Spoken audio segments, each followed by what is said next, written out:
Imamo spletno trgovino oziroma spletno stran in kaj zdaj? Kako začeti prodajati na spletu? Ja, definitivno je fajn imeti spletno stran in trgovino, ampak sama stran in trgovina ne bosta se prodajali, ne. To že konstantno govorim. To je en dober začetek, kjer vas ljudje lahko najdejo tudi na spletu, se pravi, ko nekaj iščejo na Googlu, vas tam tudi najdejo, tako da definitivno, kot jaz vedno pravim, začnete lahko na družbenih omrežjih, naslednji korak je definitivno spletna stran in trgovina,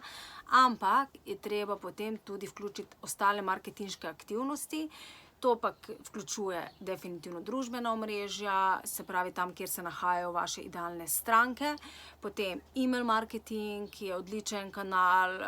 kjer lahko redno negujete stranke, pač odnose z vašimi strankami, in potem že v štartu, ko delate spletno stran, je fajn, da že naprej optimizirate spletno stran. To pomeni, da vas bojo ljudje po nekih ključnih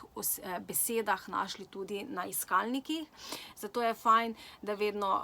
vsebine, naslove vsebin vključite ključne besede v samo vsebino. Zelo pomembno je, da tudi preimenujete slike, ki jih nalagate na samo spletno stran, da že tudi slike vključujejo ključne besede, namreč po teh vseh zadetkih potem vas ljudje tudi lahko najdejo. Se pravi, temu rečemo off-site, on-site optimizacija, se pravi vse, kar je povezano v samem, pač na spletni strani. Seveda to so samo neke osnovne točke, ogromno še enih stvari, ampak jaz nisem strokovnjak za optimizacijo spletnih strani, ampak to, kar sama delam, ogromno lahko dosežete tudi, da redno pišete bloge, kjer vključujete vaše ključne besede. V glavnem fajn je, da je stran tudi živa, da se konstantno nekaj na njej dogaja. Na drugi strani pa je off-site optimizacija, se pravi optimizacija, ki je zunaj strani. To pa je zelo pomembno, da imate kakšne kvalitetne zunanje linke, mogoče, če ste kakšen strokovnjak z nekega področja, pišete različne članke za različne spletne portale in se tam dogovorite, da tu dajo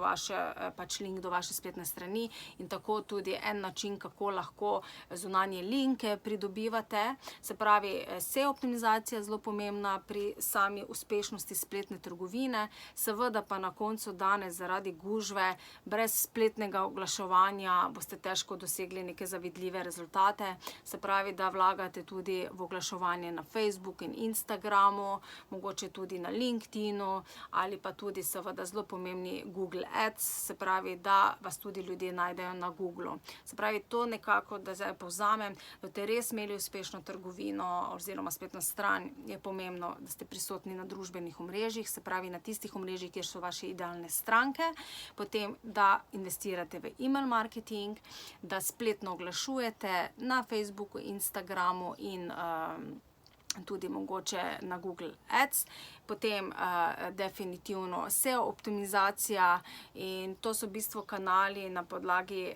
pač katerih boste pridobivali promet na vašo spletno stran. Seveda so še tukaj tudi offline aktivnosti, se pravi tudi, če boste šli na televizijo, radio, pisali za različne revije, članke, različne spletne portale. Se pravi, dajte vključiti čim več kanalov, ker z različnih vetrov vas bojo potem stranke našle. Ampak seveda, tukaj je tudi ogromno enega dela, tudi kakšne investicije, ampak tudi sama sem oglaševati začela z 20 evri na mesec, pač koliko sem imela, in potem postopoma povečevala ta budget. Zdaj ravno sem zadnjič, ko sem pripravljala spletno delavnico za Facebook, da sem že skoraj 10 000 evrov zapravila za oglaševanje v zadnjih 3 letih, ampak napram velikim podjetjem to zelo malo, ampak za male podjetnike, kot sem jaz, pa je to že kar nekaj lepega denarja, ampak seveda, glede na izkupiček, ki sem ga dobila, pa je to pikica, ne. Ampak vedite, brez marketinga ni prodaje, zato marketing je zelo pomemben del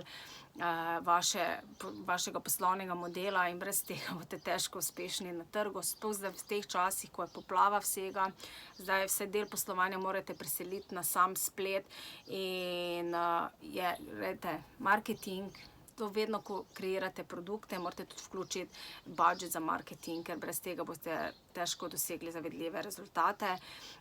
Se pravi, možnost je tudi še en način, kako lahko povečate prodajo, tudi skozi influence marketing, ki je zdaj zelo popularen, ampak tukaj bodite pazljivi, s kom sodelujete, ker vemo, pač nekateri za dober denar bojo vse prodali, tako da res neko pristne osebe izbirate, predvsem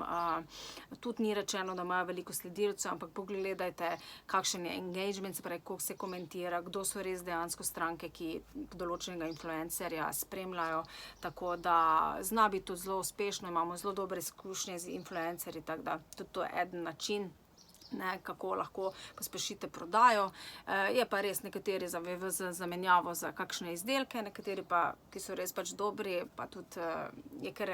visok vložek, ampak vse je stvar komunikacije in dogovora. Tako da, evo, to sem vam zdaj naštela nekaj načinov, kako potem narediti uspešno prodajo, neki okvir.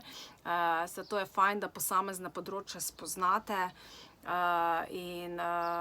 ampak idite korak po korak, se pravi, ne zdaj na vse kanale naenkrat vse to, kar sem vam naštela delati, ampak daj, ne vem, izberite si družbeno omrežje, mogoče Facebook in tam naredite neko bazo, potem se prestavite na Instagram,